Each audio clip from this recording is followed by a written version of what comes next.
Dodgers trade talks intensifying. It's Brad J. I'm back. I know. Did you miss me? It's been a few days, right? But let's talk story. Let's talk Dodgers, and we're talking about Dodgers trade talks because for good reason. And when we talk Dodgers trade talks, usually it's talking about pitching, right? Starting pitching. Well, that's where this story goes. Good to be back with you. 3 days at X Games, but now I'm back, large and in charge, as usual, calling it. And let's get into the meat of the potatoes of the story we're talking about. You know the deal right there. There it is. Sandy Alcantara of the Miami Marlins. What would you say if the Dodgers picked up Sandy? Would you like that? Would you, Dodger fans? Well, Bob Nightingale, he's spouting again. He suggests the Dodgers have their sights set on one starting pitcher, in particular, Sandy Alcantara of the Marlins. This is from Dodgers Nation. They want another starter. Yeah, Alcantara is the man they want if they need him, right? Nightingale wrote this in a recent column. Alcantara hasn't looked like he did in the 2022 season when he unanimously won the Cy Young Award because, there's surgery. The right-hander is recovering from Tommy John surgery, but has been slowly found his groove once again. 2-1, 2.74 ERA across 4 starts in June.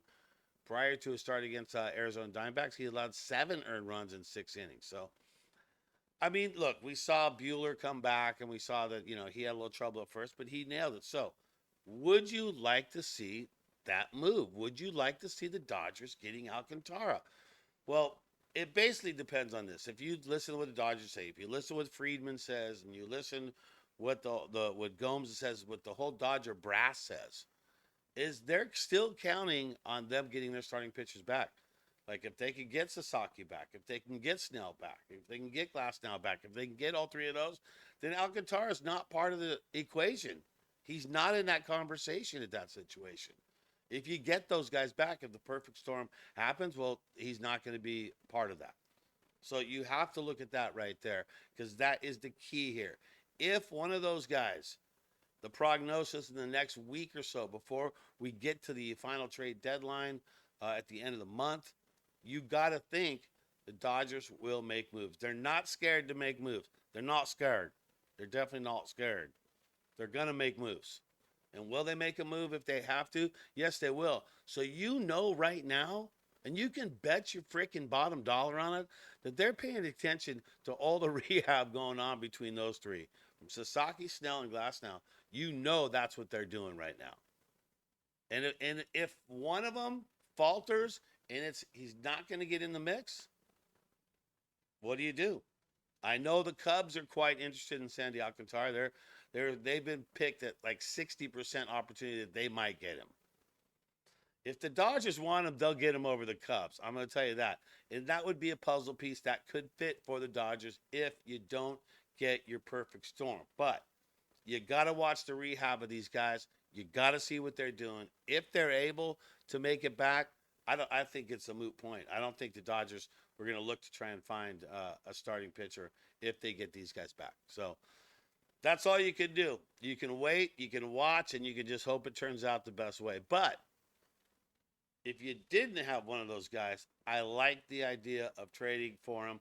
Who would you trade? How much would you spend? Those numbers would need to be addressed for sure. Hey, man, you know what to do? Subscribe, like, and turn on notifications, right? We're approaching the 8,000 mark. We're small. We're just a little station out there, but we want to see you join us and be part of the new revolution. 8,000, that's the goal. That's what we're trying to get to. Subscribe, like, turn on notifications. All right, Dodgers World Series champ goes to Giants. What, Brad? This story's already been out for a little bit. We're talking about Barnesy. We're talking about Barnes. Barnes isn't yet with the Giants AAA affiliate, but he did sign a minor league contract. That is absolutely true. Barnes was batting his slash 214, 233, 286 with a 518 OPS. Very dismal. 13 appearances with the Dodgers this season, adding a pair of RBIs, but striking out 14 times in 42 at bats. The large reason for parting ways, the most tenured player on the Dodgers, not named Clayton Kershaw. Dodgers showed that, look, even though you've been with us forever, if you're not fitting in, and with Will Smith playing the way he's playing, they wanted to get Dalton Rushing, get hit some at bats, and get him some stuff. He's a top prospect, so it was a good move for the Dodgers. But what do you think about Barnes going to the Giants? And I'll tell you right now, I'll bet you anything that they bring him up to face the Dodgers. So I see Barnes will start with the minor league team, sure, but he'll get brought up. He'll get brought up, and I bet you anything they'll find a way to get him to start against the Dodgers at some point when they face each other. You got to think so. All right, Maker's Mark is doing something pretty cool. I saw this and I loved it. I mean, 4th of July is coming up. That's a collector's item. See how instead of the red top, they do the blue top. So that's pretty cool. Hey, what's up next for the Blue Crew? Well, you got Yamamoto just hoping he's going to get some run support. Last 3 games, 4.50 is his ERA, but his overall ERA is 2.61 right now. He's 7-6. Allowed 14 hits in the last 3 games, 15 strikeouts in the last 3, 6 walks. He's facing Shane Smith, who got lit up in the last 3 appearances, and the dismal Chicago White Sox. You got to think this is an absolute lock for a win.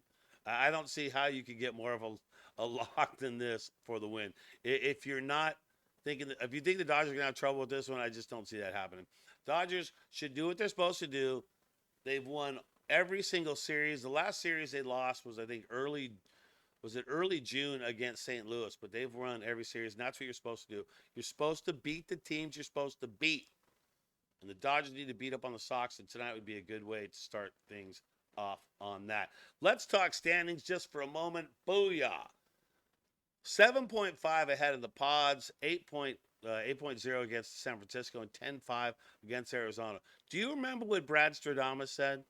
Brad Stradamus called this a long time ago. And I'm going to just reiterate this point. The Dodgers, by the end of the season, will be 10-plus wins ahead of any other team that's in second place. So right now, that's coming true. 7.5. And the team's only going to get stronger. When a team only is going to get stronger and you already have a 7.5 lead over your closest challenger, like I said, they're going to win the division. They're going to be 10 games at least. And the way it's looking now, I feel like that could be 15 games. I'll talk to Brad Stradamus and see if I can get more out of him. All right. Tomorrow night, big game. Let's talk Kershaw. I know there's some haters out there. A lot of guys didn't want Kershaw to stay up and wanted him to retire, blah, blah, blah, blah, blah. But you know what? He's proven himself, and he's 3 strikeouts away from career 3,000. So I thought it'd be in my best interest to go to the game. So I'm going to the game tomorrow night so I can see history made. 4-0, 3.03 his ERA, 38 innings pitched so far, 29 strikeouts. Come on, Kersh. You need 3 more, and you're getting 3,000. So excited about that. And excited to bring the show to a close. Another Dodgers Digest. Hey, thanks for being part of it. Subscribe, like, turn on notifications. I'm Brad J. Thanks for tuning in as you go through your day. Think Dodger Blue, and let's go Dodgers.